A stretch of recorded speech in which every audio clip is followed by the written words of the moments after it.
Determine the equation of the diagonals of a square that has one side forming an angle alpha with the x-axis and one of its vertices located at the origin. Okay, let us begin. So first, we will try to understand the problem graphically. So here we have the coordinate axis and we consider a square. Well, let's name the vertices as O, A, B, C. So one of the vertex of the square O is coinciding with the origin. So that means its coordinates will be 0, 0.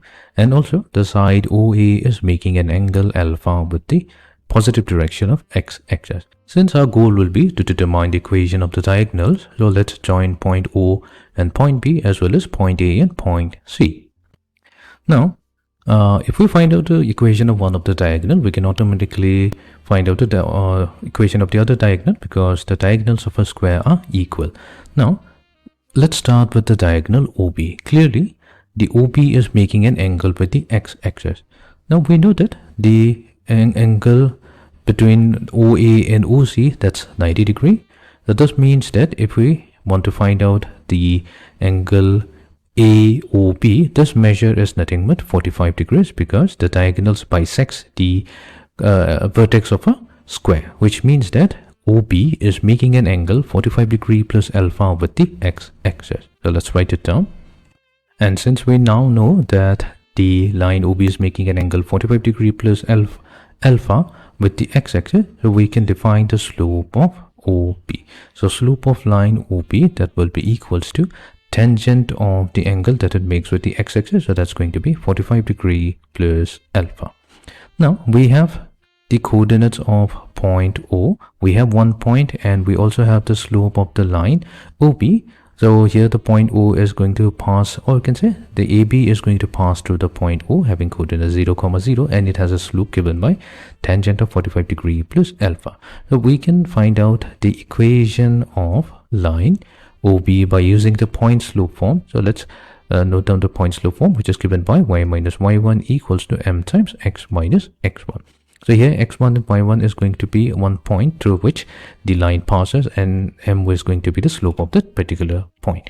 So here we have y minus y1. So since O is the origin, so its y coordinate will be 0 times tangent of 45 degree plus x. That's going to be the slope of the line multiplied to x minus x1. So x1 will be 0 as well. So we have y equals to x times tangent of 45 degree plus x. So that is going to be the equation of OB. So let's further simplify tangent of 45 degree plus x. So here what we can do, we have tangent of a compound angle which is 45 degree plus x. We can use the identity that tangent of a plus b, that can be expanded to give tangent of a plus tangent of b whole divided by 1 minus the product tangent of a times tangent of b. Then in our case we have tangent of 45 plus alpha, this is actually alpha. Then we have tangent of 45 degree plus tangent of alpha divided by 1 minus tangent of 45 degree times tangent of alpha. But we know that tangent of 45 degree has a standard value of 1. We know this. So that means y will be equals to x times 1 plus tangent of alpha divided by 1 minus tangent of alpha. Fine. So what we'll do here, now we can rewrite tangent in terms of the ratio sine and cosine. So y will be equals to x times 1 plus tangent in terms of the ratio sine and cosine will be sine alpha over cosine alpha divided by 1 minus sine alpha over cosine alpha. So we get y equals to x times. So if we simplify this, all we have to do is multiply the numerator and the denominator with cosine alpha. That will give us cosine alpha plus sine alpha divided by cosine alpha minus sine alpha. Let's rewrite everything by cross multiplication. So we are going to get x times cosine alpha plus sine alpha. So this will be equals to y times cosine alpha minus sine alpha.